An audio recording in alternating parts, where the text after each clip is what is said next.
Hello everyone, and welcome back to another tutorial. Today we're going to see how to extend column in Excel.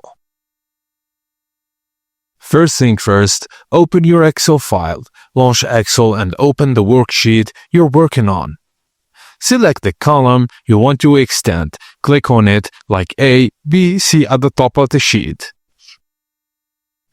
Now on the upper bar of Excel, look on the top right so you can see the option Format. A menu will appear. Just choose column width from the list. A little dialog box will appear. Just you need to type a number of the width to your column.